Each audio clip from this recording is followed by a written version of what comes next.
আল্লাহর প্রিয় নবী দু জাহানের বাদশা নবী মুহাম্মদুর রাসূলুল্লাহর দরবারে আজরাইল আলাইহিস সালাম আসলেন।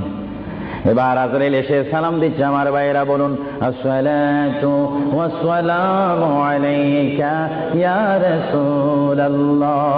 সবাই জোরে বলেন মুহাব্বতে। ফেরেশতারা ক্যাসেট করতেছে এই সালামের আওয়াজ অবিশ্বয় নিজ কানে হাসরের ময়দানে শুনতে পারবেন। চিৎকার দিয়ে বলেন সুবহানাল্লাহ। আমার বুড়ো বুড়ো বাবারা, আমার যুবক ভাইরা, আমার জ্ঞানী গুণী ভাইরা, শিক্ষিত ভাইরা, মা বোনেরা, সবাই বলুন আসসালাতু ওয়াসসালামু আলাইকা ইয়া রাসূলুল্লাহ, আসসালাতু ওয়াসসালামু আলাইকা ইয়া হাবিবাল্লাহ। আজরাইল আমার নবীর ঘরের দরজার মধ্যে যখন আসলো, আমার নবীর কাছে যখন চলে আসলো, আজরাইল যখন সালাম দিচ্ছে, বিশ্বের শ্রেষ্ঠ মহিলা, জান্নাতের কোটি কোটি কোটি কোটি নারী সমাজের সরদার হযরত ইমাম হুসাইন ও হাসাইনের মা, বিশ্বের শ্রেষ্ঠ নারী মা ফাতেমা ওই মুহূর্তে ঘরের মধ্যে তিনি উপস্থিত ছিলেন। জোরে বলেন সুবহানাল্লাহ। কে দরজার মধ্যে? কে যেন দরজা নাড়ালো, দরজার মধ্যে যেন কে শব্দ করলো। মা ফাতেমা কিছুক্ষণ পরে দরজার ভিতর থেকে, ঘর থেকে আল্লাহর নবীর সামনে তিনি বসান। মা ফাতেমা হঠাৎ করে ডাক দিলেন, কে ঘরের দরজার মধ্যে দরজা নাড়াচাড়া করতেছেন? কে আপনি? কে মানান? বাইর থেকে জবাব দিচ্ছি, আনা মালাকুল মউত, আনা আজরাইল। এই কথা বলার পরে মা ফাতেমা চোখের পানি ছেড়ে দিলেন। মা ফাতেমা চিৎকার দিয়ে বললেন, ইয়া রাসূলুল্লাহ, ইয়া হাবিবাল্লাহ, আমার জীবনে আমি এমন কোন মানুষ দেখিনি। দরজা খোলার পর আমি দেখলাম তার পাওটা হচ্ছে জমিনে আর তার মাথা দেখা যাচ্ছে আসমানে। ইয়া রাসূলুল্লাহ, এমন একটি ভয়ঙ্কর মানুষ আমার জীবনে আমি দেখিনি। আল্লাহর নবী চক্ষু মোবারকের পানি মোবারক ছেড়ে বলে, মা, ও মা, তুমি দেরি করো না, দরজা খুলে দাও। আল্লাহর মেহমান আমার দরবারে এসেছে, মেহমানকে বসতে জায়গা দাও। ইনি হচ্ছে মালাকুল মউত, যে বাবার থেকে সন্তানকে নিয়ে যায়, সন্তান থেকে বাবাকে নিয়ে যায়, মা থেকে ছেলে নিয়ে যায়, ছেলের থেকে মা নিয়ে যায়। এর নাম হচ্ছে মালাকুল মউত আজরাইল। এই আমার মা ফাতেমা, তোমার কোনো কথা বললে আমাকে বলে দাও, কিছুক্ষণ পরে আমি দুনিয়া ছেড়ে আমার আল্লাহর মহান দিদারে চলে যাব। জোরে বলেন সুবহানাল্লাহ। বলেন আল্লাহু আকবার। আরো জোরে বলেন আল্লাহু আকবার। আমরা মহান আল্লাহ চাই কি চাই না? আরো জোরে বলেন চাই কি চাই না? যদি মহান আল্লাহ চেতে হয়, পেতে হয়, মানতে হয়, একটি মাত্র আদর্শ আমাদেরকে জমিনে মানতে হবে, রাখতে হবে। যে আদর্শের প্রতীক ওয়ালার নাম সবাই বলেন মুহাম্মাদুর। আরো জোরে বলেন না মুহাম্মাদুর। মা ফাতেমা কাঁদতে শুরু করলেন, আমার নবীও কাঁদতে শুরু করলেন। মা ফাতেমা বলে, ইয়া রাসূলুল্লাহ, ইয়া হাবিবাল্লাহ, বুঝিছি মনে হয় আপনি চলে যাবেন, না হয় আমি চলে যাব। আল্লাহর প্যার নবী কেন্দে কেন্দে বলে, ফাতেমা, আমি চলে যাব। আমার নবুয়তের দায়িত্ব, আমার উপরে যা দায়িত্ব ছিল আমি সব দায়িত্ব কমপ্লিট করেছি। হ্যাঁ ফাতেমা, শুধু আমি বিশ্ববাসীর জন্য নবী নয়, বিশ্ববাসীর জন্য আমি শুধু রহমত নয়, কবরের মধ্যে যারা অবস্থান করেছে তাদের জন্য আমি পয়গাম্বার। আমার দায়িত্ব যেমন দুনিয়াওয়ালাদের জন্য রয়েছে, তেমন কবরের মধ্যে যারা গিয়েছে তাদের জন্য রয়েছে। আজকে আমি যদিও দুনিয়ার থেকে চলে যাই, কবরের মধ্যে কোটি কোটি উম্মত রয়েছে, তাদের জন্য আজকে আনন্দের দিন। জোরে বলেন সুবহানাল্লাহ। আরো জোরে বলেন সুবহানাল্লাহ। আমার নবী যেমন দুনিয়ার নবী, তিনি তেমন আখিরাতেরও নবী। তিনি যেমন বিশ্ববাসীর জিন্দা যারা রয়েছেন, নারী সমাজ, মহিলা সমাজ, পুরুষ সমাজ, আমাদের জন্য নবী যেমন রহমত। যারা কবরের মধ্যে নারী পুরুষ অবস্থান করেছে তাদের জন্য আমার নবী রহমত। চিৎকার দিয়ে বলেন সুবহানাল্লাহ। এজন্য আমার আল্লাহ রাব্বুল আলামিন বলেন, 3,24,000 পয়গম্বর আদম থেকে শুরু করে ঈসা নবী পর্যন্ত কোন নবীর শানে আমি যে আয়াত ফিট করি নেই। আমার আল্লাহ বলেন, এই ধরনের আয়াত শুধু আমার নবীকে আমি দান করেছি। এজন্য আমার আল্লাহ বলেন, আমার ভাইয়েরা বলুন, মা বোনেরা বলুন, বিসমিল্লাহির রহমানির রহিম। الرحيم وما أرسلناك إلا رحمة للعالمين আমার আল্লাহ বলে হাবিব হে আমার বন্ধু হে মুহাম্মদুর রাসূলুল্লাহ আপনাকে আমি আসমানের জন্য জমিনের জন্য আরশের জন্য কুরসির জন্য মানুষের জন্য জিন জাতির জন্য ফেরেশতার জন্য আমার সৃষ্টির মধ্যে যত সৃষ্টি রয়েছে সকল সৃষ্টির মালিক হচ্ছে আমি আল্লাহ রব্বিল আলামিন আর সকল সৃষ্টির জন্য রহমত হচ্ছেন আপনি রহমতুল লিল আলামিন হাবিব আমি আল্লাহ যেখানে আল্লাহর ক্ষমতা থাকবে সেখানে আপনার রহমতের ক্ষমতা অবশ্যই থাকবে জোরে বলেন সুবহানাল্লাহ বলেন আল্লাহু আকবার যেখানে আমার আল্লাহ বলেন সেখানে মুহাম্মাদুর আরো জোরে বলেন যেখানে আল্লাহ সেখানে মুহাম্মাদুর রাসূলুল্লাহ শুধু এই আহলে সুন্নাহ ইসলামিক ফাউন্ডেশনের আমরা যারা মুসলমান রয়েছি আমাদের সকলের নবীর নাম কি আরো জোরে বলেন না মুহাম্মাদুর আমরা একই প্ল্যাটফর্মের মধ্যে থেকে স্লোগান দিয়ে রিসালাতে আমরা রাসূল চাই কি চাই না আরো জোরে বলেন চাই কি চাই না ইসলাম মানে সন্ত্রাসী নয় ইসলাম মানে কাটাকাটি নয় ইসলাম মানে মারামারি নয় ইসলাম মানে গীবত নয় ইসলাম মানে গোসা নয় ইসলাম হচ্ছে শান্তির ধর্ম মানবতার ধর্ম মানুষ কল্যাণের ধর্ম মানুষকে সুশিক্ষা দেওয়ার ধর্ম ইসলাম হচ্ছে অমানুষকে মানুষ করে অন্যায়কারীকে ন্যায়ের মধ্যে এনে মানুষকে হিদিনাস সিরাতাল মুস্তাকিমের সন্ধান দিয়ে একটি অমানুষকে মানুষ রূপে প্রতিষ্ঠিত করে একজন ইমানদার গঠন করার নাম ইসলাম চিৎকার দিয়ে বলেন সুবহানাল্লাহ আমরা এই শান্তির ধর্ম ইসলাম চাই কি চাই না হাত তুলে বলুন চাই কি চাই না আমরা ইসলাম চাই কি চাই না যারা ইসলামের প্রতি আস্থা রয়েছে হাত তুলুন আমরা ইসলাম চাই কি চাই না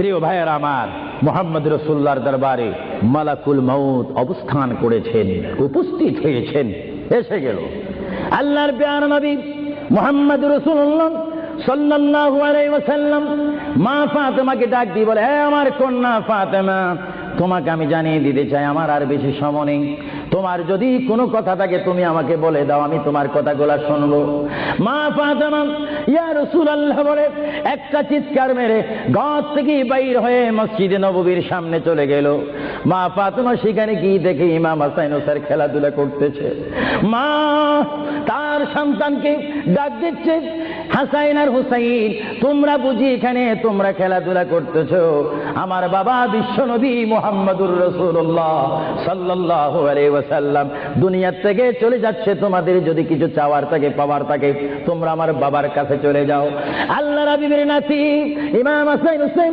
ইয়া নবী বলে বলে ইয়া রাসূল বলে বলে চিৎকার দিয়ে দিয়ে তারা আমার নবীর কাছে চলে আসলো কিতাবের মধ্যে আসে দুনো ভাই আল্লাহর নবীকে জড়ায় ধরে বলে নানা গো ও নানা আমাদের বাবা আলীর মতো গরিব সাহাবী দুনিয়ার মধ্যে নাই নানা আমাদের মা ফাতেমা জান্নাতের মহিলাদের সরদার বলে আপনি ঘোষণা দিয়েছেন আমাকে জান্নাতের নওজওয়ানদের সরদার বলে ঘোষণা দিয়েছেন নানা গো পৃথিবীর বুকে থাকতে হলে তো পেটের প্রয়োজন আছে খিদার প্রয়োজন আছে ও নানা যখন দুনিয়ার মধ্যে খিদা পাইতো 3 দিন 4 দিন পর্যন্ত আমার মা আগুনে চুলাতে আগুন দিতে পারতেন না টাকা নাই পয়সা নাই চুলাতে পর্যন্ত আগুন জ্বলে না পাথর বেঁধে বেঁধে আমরা রাত্রে ঘুমাইতাম ইয়া রাসূলুল্লাহ ইয়া হাবিবাল্লাহ আপনার রহমতের চেহারার দিকে যখন নজর করতাম আমাদের পেটটা ভরে যাইতো খিদার কথা আমরা ভুলিয়ে যাইতাম ইয়া রাসূলুল্লাহ আপনি যদি দুনিয়া থেকে চলে যান আমরা কার চেহারার দিকে নজর করে আমাদের পেটের খিদা দূর করব আল্লাহর নবী চক্ষু মোবারকের পানি ছেড়ে বলে হাসাইন আর হুসাইন তোমরা কেঁদো না যতবার তোমরা নামাজ পড়বে আর নামাজের মধ্যে তোমরা বলবে আসসালামু আলাইকা আইয়ুহান নবিয়্যু ওয়া রাহমাতুল্লাহি ওয়া বারাকাতুহু যতবার তোমরা আমাকে সালাম দিবে ততবার আমি তোমাদের সামনে উপস্থিত থাকবো জোরে বলেন সুবহানাল্লাহ বলেন আল্লাহু আকবার নারে তাকবীর নারে রিসালাত আল্লাহ মাহবুব আল কাদির সাহেব মুহাম্মদ রাসূলুল্লাহ সাল্লাল্লাহু আলাইহি ওয়াসাল্লাম তিনি নিজে কাঁদেন হাসান কাঁদেন হুসাইন কান্দেন, আলীও কান্দেন, ফাতেমাও কান্দেন। আজরাইল বলেন, তিনি আজরাইলও কান্দা শুরু করেছেন, আমি পৃথিবীতে বহু মানুষের রূহ নিয়েছি, প্রাণ নিয়েছি, কিন্তু আমি মালাকুল মউত কোনোদিন কাঁদিনি। এখন আওলাদ রাসূলের অবস্থা দেখে যখন আজরাইলও কাঁদতেছেন, আল্লাহর প্রিয় নবী সাল্লাল্লাহু আলাইহি ওয়াসাল্লাম মা ফাতেমাকে ডাক দিলেন, হে আমার মেয়ে, তোমাকে আমি কত আদর করেছি, তোমার কোনো কথা আছে কিনা? মা ফাতেমা প্রশ্ন করলেন, ইয়া রাসূলুল্লাহ, আপনি তো দুনিয়া থেকে চলে যাবেন, দুনিয়া থেকে চলে যাওয়ার পরে এই জায়গাটার নাম হচ্ছে কবর, কবরের পরে একটা জায়গা হবে হাসর। এই হাসরের ময়দানে কোটি কোটি উম্মত, মা ব্যতীত, বাবা ব্যতীত, আত্মীয় স্বজন ব্যতীত অসহায় হয়ে মানুষ নফসি নফসি করবে, মানুষ নিজের ঘামে নিজেরা সাঁতার কাটবে। ইয়া রাসূলুল্লাহ, ওই বিশাল বড় সূর্যের চাপ মাথার উপরে থাকবে, ওই কঠিন মুসিবতের সময় আমরা আপনাকে কোথায় পাবো? আল্লাহর নবী কেঁদে কেঁদে বলেন, এ ফাতেমা, আমি তোমাকে জানিয়ে দিলাম, হাসরের ময়দানে তোমরা আমাকে একটি জায়গায় পাবে, যে জায়গার নাম হচ্ছে মিজান, যেখানে আমার উম্মতের নেক এবং বদি ওজন হবে। ওইখানে আমি নবী দাঁড়িয়ে থাকবো, আমার উম্মতকে যেন ফেরেশতারা জাহান্নামে নিতে না পারে। জোরে বলেন সুবহানাল্লাহ। আল্লাহর প্যারা নবী কেন্দে কেন্দে বলেন, ফাতেমা, আমাকে তুমি মিজান পাল্লা কাছে পাবে। আর ফাতেমা প্রশ্ন করলেন, ইয়া রাসূলুল্লাহ, যদি মিজানে যদি আপনাকে না পাই? আল্লাহর নবী কেঁদে কেঁদে বলেন, আমাকে তোমরা জাহান্নামের দরজার মধ্যে পাবে। ইয়া রাসূলুল্লাহ, সেখানে যদি না পাই ফুলসিরাতের গোড়ার মধ্যে পাবে। ইয়া রাসূলুল্লাহ, সেইখানে যদি না পাই হাউজে কাউসারের কিনারায় পাবে। মা ফাতেমা কেঁদে কেঁদে বলেন, বাবা গো, ইয়া রাসূলুল্লাহ, এতে টাইমে যদি চারটি জায়গার মধ্যে যদি আপনার উম্মত মুসিবতের মধ্যে পড়ে যায়, আপনার একা পক্ষে কিভাবে সম্ভব হবে তাদেরকে রক্ষা করার জন্য? আল্লাহর হাবিব চোখের পানি ছেড়ে বলে, ফাতেমা, তুমি আমাকে এতক্ষণ চিনতে পারো না গো ফাতেমা, তুমি জগতের বাবার মতো আমাকে বাবা মনে করো না। ফাতেমা, আকাশে যখন বৃষ্টি হয়, ওই বৃষ্টি পড়ার আগে আকাশে বিজলি মারে ঝিলিক মিলিক করে। ফাতেমা, আমার উম্মত গুনাহগারকে আমি রক্ষা করার জন্য বৃষ্টির মতো হাসরের ময়দানে দৌড়াদৌড়ি করব, একটা উম্মত তো আমি জাহান্নামে যাইতে দেব না। জোরে বলেন সুবহানাল্লাহ। আর জোরে বলেন সুবহানাল্লাহ। নারে তাকবীর, নারে রিসালাত। ভাইরা আমার প্রিয় নবী মুহাম্মদ রাসূলুল্লাহ সাল্লাল্লাহু আলাইহি ওয়াসাল্লাম আমাদেরকে সুপারিশ করার ক্ষমতা আছে কিনা? আওয়াজ দিয়ে যারা পিছে রয়েছেন, ডানে রয়েছেন, বামে রয়েছেন, যারা আমার উপস্থিত অনেক ভাইয়েরা রয়েছেন, সবাই আওয়াজ দিয়ে বলেন, মুহাম্মদ রাসূলুল্লাহ আমাকে আপনাকে সুপারিশ করার সেই ক্ষমতা রাসূলের কাছে আছে কিনা? জোরে বলেন, আছে কিনা? ডাইন হাত তুলে বলেন, আখিরাতের ভিডিও হচ্ছে, রাসূলের সুপারিশ করার ক্ষমতা আছে কিনা? রাসূলকে অধিকার দিয়েছেন কে? নারে তাকবীর, আল্লাহু তাকবীর,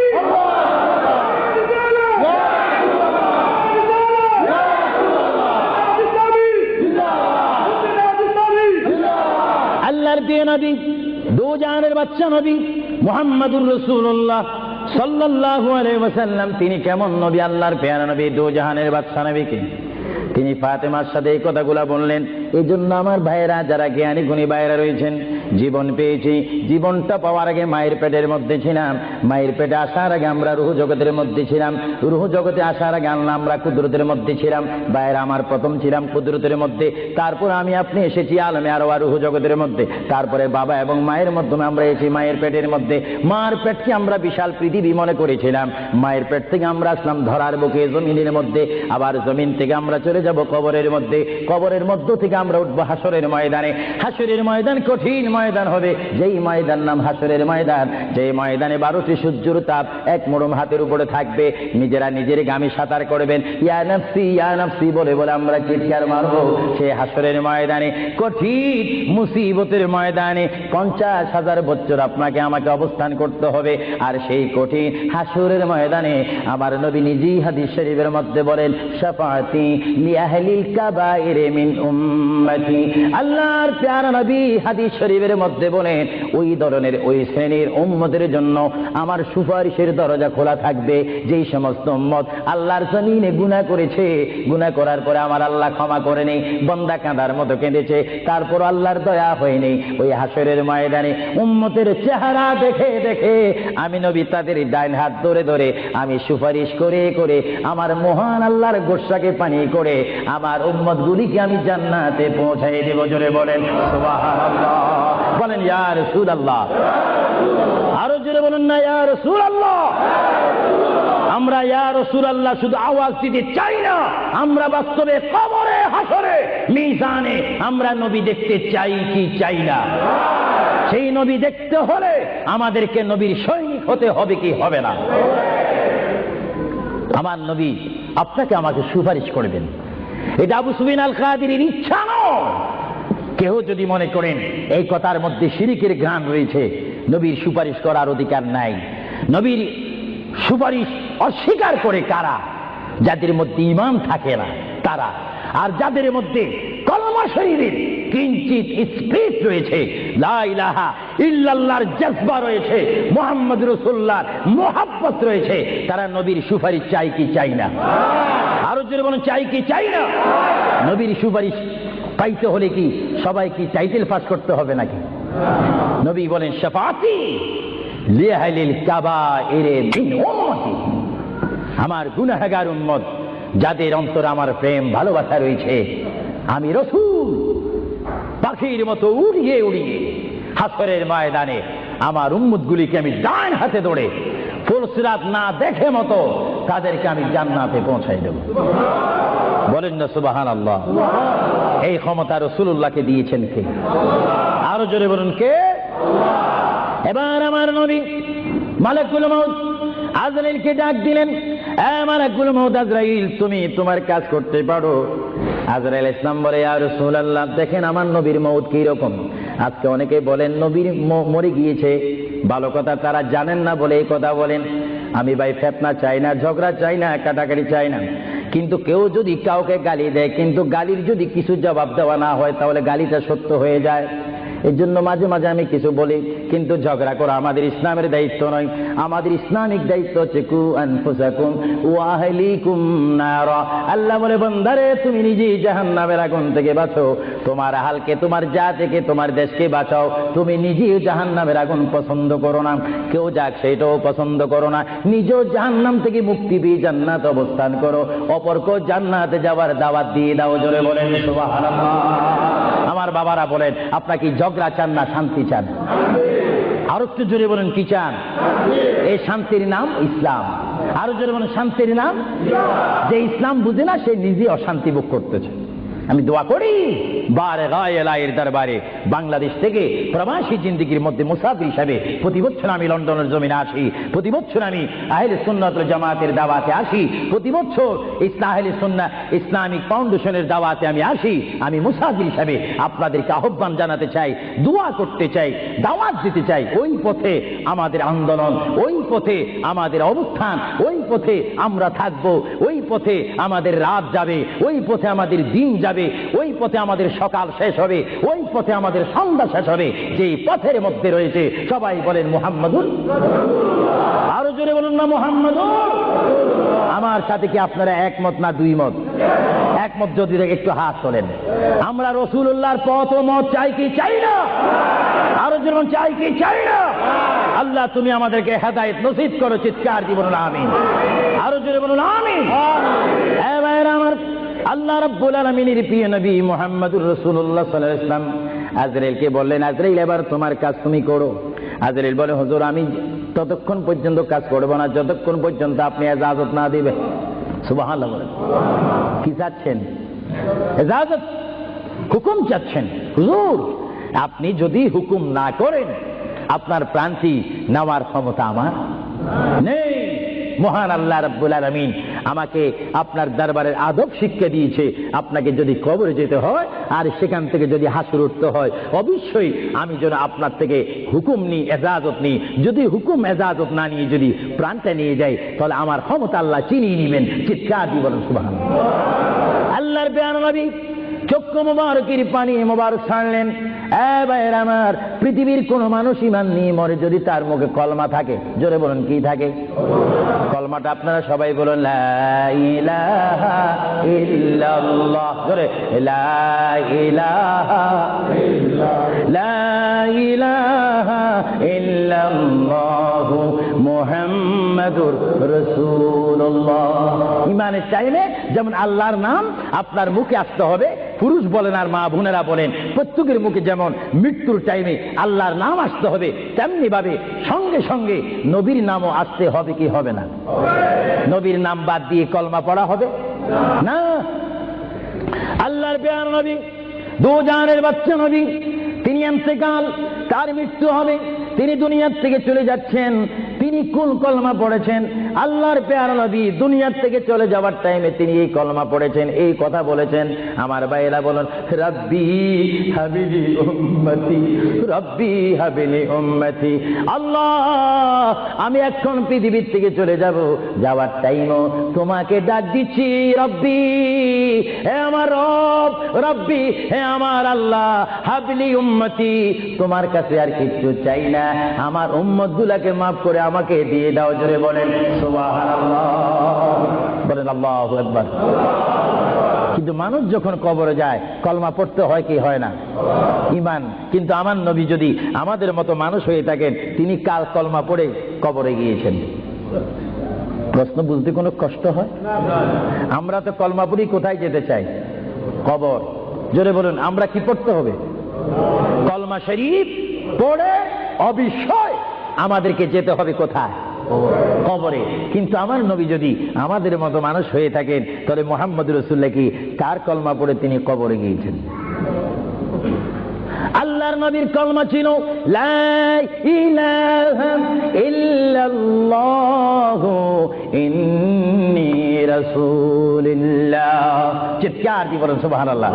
আল্লাহর নবী বলেছেন লা ইলাহা ইল্লাল্লাহ, আল্লাহ ছাড়া কোনো মাবুদ নাই, ইন্নী রাসূলুল্লাহ, নিশ্চয় নিশ্চয় আমি আল্লাহর রাসূল। জোরে বলেন সুবহানাল্লাহ। এই জন্য সমাজে রয়েছে, নিজে যাকে বড় বলে বড় সেই নয়, বলেন নিজে যাকে বড় বলে বড় সেই নয়, দশে যাকে বড় বলে বড় সেই হয়। আল্লাহর নবী বলে, তোমরা যদি নিজকে নিজে বড় বলো তোমরা বড় হবে না, কিন্তু আমার বেলায় এটা ব্যতিক্রম। আমি নিজকে নিজে বলতেছি ইন্নী রাসূলুল্লাহ, আমি আল্লাহ রসুল। আমাকে যারা মানবে তারা সাহাবী জান্নাতি, আমাকে যারা মানবে না তারা বেদিন, তারা জাহান্নামী। জোরে বলেন সুবহানাল্লাহ। আমরা নবী মানতে চাই কি চাই না? আরো জোরে বলেন, চাই কি চাই না? যারা আল্লাহ মানে তারা জান্নাতি, বেহেশতি, আর যারা মানে না তারা বেদিন, জাহান্নামী। নবী হচ্ছে ইসলামিক ল, আইন, সংবিধান। চিৎকার দিয়ে বলেন সুবহানাল্লাহ। যারা নবী মানে তারা আল্লাহ ওয়ালা। জোরে বলেন কি ওয়ালা? আরো জোরে বলেন, যারা নবী মানে তারা কি ওয়ালা? যারা নবীর বিরোধী, কোরআনের বিরোধী, তারা কি ওয়ালা? শয়তান ওয়ালা। আরো জোরে বলেন কি ওয়ালা? আমার ভাইয়েরা বলেন, আপনারা কি আল্লাহ ওয়ালা না শয়তান ওয়ালা? আমরা কি নামাজ ওয়ালা না পূজা ওয়ালা? আমরা কি রোজা রাখতে চাই কি চাই না? মা বাবার হক আদায় করতে চাই কি চাই না? কারণ আমরা রাসূলুল্লাহর পরিষদের মেম্বার, আমরা হচ্ছি উম্মতে মুহাম্মাদি সাল্লাল্লাহু আলাইহি ওয়াসাল্লাম। চিৎকার দিয়ে বলেন সুবহানাল্লাহ। আল্লাহর প্রিয় নবী উম্মতি উম্মতি বলে কাঁদতেছেন। কেঁদে কেঁদে তিনি আজরাইলকে হুকুম দিলেন, আপনার কাজ আপনি করতে পারেন। আজরাইল ইসলাম আল্লাহর প্রিয় নবীর সিনা মুবারকের উপর হাত রাখলেন। হাত মুবারক রাখার পরে এই মুহূর্তের মধ্যে আল্লাহর নবী, দুজানের বাচ্চা নবী, তিনি একটা চিৎকার মারলেন, ও ভাই আজরাইল তুমি কি করতেছ? ইয়া রাসূলুল্লাহ, আপনার রূহ মুবারক আমি বাহির করতেছি। আজরাইল তুমি কি করতেছ? ইয়া রাসূলুল্লাহ, আপনার রূহ মুবারক আমি নিয়ে যাচ্ছি। আমার নবী চিৎকার দিয়ে বলে, ভাই আজরাইল, তোমাকে একটু আমি অনুরোধ করি, তুমি একটু দেরি করো, তুমি আমার বুকের উপরে কি রেখেছো? ইয়া রাসূলুল্লাহ, আপনার বুক মোবারকের উপর আমি শুধু হাতটা রাখলাম। আজরাইল, তুমি বুঝি হাত রেখেছো? আমার অনুভব হয় যেন 7টা আসমান আর 7টা জমিন আমার বুকের মধ্যে দিয়েছো। আজরাইল, 7টা আসমান আর 7টা জমিন যেন তুমি আমার বুকের উপরে দিয়েছো। এই মৃত্যুর যন্ত্রণা আমি সহ্য করতে পারি না। তবে তোমাকে আমি অনুরোধ করি, আমার উম্মত গুনাহগার হবে, আমার উম্মত বদকার হবে, আমার উম্মত আমাকে না দেখে দেখে ইয়া নবী ইয়া রাসূল বলবে, আমার উম্মতরা তোমার এই কষ্ট সহ্য করতে পারবে না। আজরাইল, তোমাকে আমি অনুরোধ করে গেলাম, কিয়ামত পর্যন্ত যত কোটি কোটি উম্মত পৃথিবীর বুকে মৃত্যুবরণ করবে, সকলের কষ্টটুকু তুমি আমাকে দিয়ে দাও। আমি নবী সহ্য করব, তবু আমার উম্মত সহ্য করতে পারবে না। জোরে বলেন সুবহানাল্লাহ। আল্লাহ রাব্বি কেঁদে কেঁদে যখন বলেন, এই মুহূর্তে আজরাইল বলে, ইয়া রাসূলুল্লাহ, ইয়া হাবিবাল্লাহ, আপনাকে আমি একটা কথা জানাই দিতে চাই। যারা আপনার আশিক, যারা আপনার গোলাম, যারা আপনার প্রেমিক, যারা কোরআন শরীফ পড়ে, যারা দুরূদ শরীফ পড়ে, যারা নামাজ পড়ে, আল্লাহর সাথে কাউকে শরীক করে না, নবীর সাথে বেয়াদবি করবে না, আউলিয়া কেরামের সাথে বেয়াদবি করবে না, ইয়া রাসূলুল্লাহ, তাদের মধ্যে আল্লাহ এমন একটা ঈমানের স্পিরিট দিবে, তাদের সামনে যখন আমি চলে যাব, চুম্বক চুম্বককে দেখলে যেমনি ভাবে একে অপরকে আকর্ষণ করে, ইয়া রাসূলুল্লাহ, এমনি ভাবে আপনারা আশিকদের রূহ আমি নেব, তারা নিজেও বলতে পারবে না। ময়দার ভিতর থেকে একটা চুল বাহির করতে যেমনি ভাবে ময়দা ডিস্টার্ব হয় না, ইয়া রাসূলুল্লাহ, আপনার চেহারা মুবারক তাদের সামনে আমি তুলে ধরবো। আপনার চেহারা দেখে দেখে আপনার উম্মতরা কলমা পড়তে পড়তে কবরের মধ্যে চলে আসবে। জোরে বলেন সুবহানাল্লাহ, বলেন আল্লাহু আকবার। আপনার সেই মৃত্যুর টাইমে রাসূলুল্লাহর চেহারায় আনোয়ার দেখতে চান কি চান না? আরো জোরে বলেন, চান কি চান না? রাসূলের চেহারা দেখলে জাহান্নাম পাওয়া যায় না, বেহেশত পাওয়া যায়। যাকে দেখলে বেহেশত পাওয়া যায়, তিনি কেমন মানুষ? তিনি নূরের মানুষ, তিনি শ্রেষ্ঠ মানুষ, তিনি অতুলনীয় মানুষ, তিনি অতুলনীয় বাশার। আমার কিতাব আমার শেষ হয়েছে, আমি মাকামে হাবিব এই কিতাবের মধ্যে রাসূলুল্লাহর পজিশন তুলে ধরেছি। এটা আমার ব্যক্তিগত শিক্ষার থেকে নয়, ব্যক্তিগত চিন্তার থেকে নয়, আল্লাহর দেওয়া হুকুম থেকে। আল্লাহ কোরআনুল কারীমে বলেছেন, কুল ইন্নামা আনা বাশারুম মিসলুকুম। এই আয়াতের তাফসীর করতে গিয়ে মুহাম্মদ রাসূলুল্লাহ সাল্লাল্লাহু আলাইহি ওয়াসাল্লাম এমন মানুষ, পৃথিবী সৃষ্টি হয়েছে শুরু করে কিয়ামত পর্যন্ত মানুষের শ্রেণী হবে একরকম, আর আমার নবীর শ্রেণী হবে আরেক রকম। চিৎকার দিয়ে বলেন সুবহানাল্লাহ। মানুষের হাতে আসমান পায় না, আমার নবী বলেন, আমি চলাফেরা করি জমিনে আর আমার হাত থাকে আসমানে। আরো জোরে বলেন না সুবহানাল্লাহ। এজন্য মুহাম্মদ রাসূলুল্লাহ আর আমাদের মধ্যে ব্যবধান আছে কিনা? আরো জোরে বলেন, আছে কিনা? আল্লাহর প্যারা নবী মুহাম্মদ রাসূলুল্লাহ রূহ মুবারক নেওয়া হলো। বুঝেন, যদি নবীও চলে যেতে হয়, সেখানে তো আপনার থাকার কোনো ব্যবস্থা নেই। চিন্তা করেন, আপনার ঘরটা কত লক্ষ টাকার, আপনার অবস্থান কত কোটিপতি শিল্পপতি, সব মিথ্যা, সব বানর আমার আপনার পর হবে, কিচ্ছু সঙ্গে যাবে না। একমাত্র রাসূলুল্লাহর সুন্নাত, আল্লাহর হুকুম, রাসূলুল্লাহর আদর্শ আমার আপনার কবর ও হাসরের নাজাতের ফয়সালা হবে। চিৎকার দিয়ে বলেন সুবহানাল্লাহ। আমরা কি আখিরাতে আযাব চাই না নাজাত চাই? আরো জোরে বলেন, আযাব চান না নাজাত চান? আমরা কি অশান্তি চাই না শান্তি চাই? দোজখ চাই না বেহেশত চাই? আল্লাহ চাই না শয়তান চাই? আরো জোরে বলেন, কি চাই? আল্লাহ রাসূল আমরা চাই কি চাই না? মুহাম্মদ রাসূলুল্লাহর রূহ মুবারক নেওয়া হলো, নিয়ে গেলেন। সাহাবায়ে কেরামের মধ্যে চিৎকার শুরু হলো, প্রিয় নবী চলে গেলেন।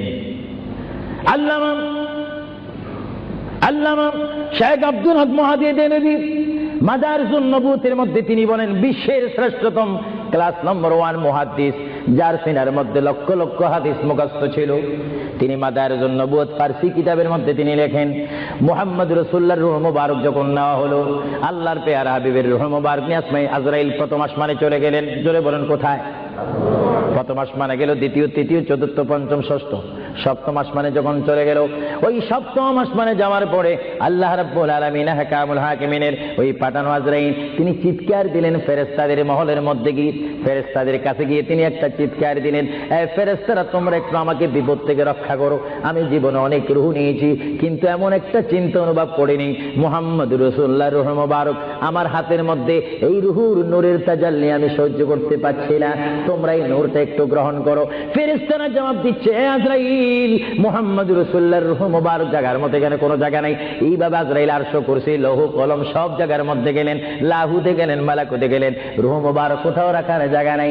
কিছুক্ষণ পরে আমার আল্লাহ ডাক দিয়ে বলে, আজরাইল আমার বন্ধুর রূহ মুবারক তোমাকে আনার জন্য বললাম, শুধু একটু পরীক্ষা করলাম, বিশ্ববাসীকে শিক্ষা দিয়ে দিলাম। হে আজরাইল আমার বন্ধুর রূহ মুবারক বন্ধুর বডি ছাড়া দ্বিতীয় কোনো জায়গা রাখিনি এই বন্ধুর রূহ মুবারক রাখার জন্য। হে আজরাইল তুমি দেরি করো না, যে মদিনার থেকে সাহাবায়ে কেরামের সামনে বন্ধুর রূহ মুবারকটা নিয়ে এসেছো, আবার ওই জায়গায় গিয়ে রূহ মুবারকটা দিয়ে আসো। চলে বলেন সুবহানাল্লাহ, বলেন আল্লাহু আকবার, বলেন ইয়া রাসূলুল্লাহ। এটা হুকুম কার?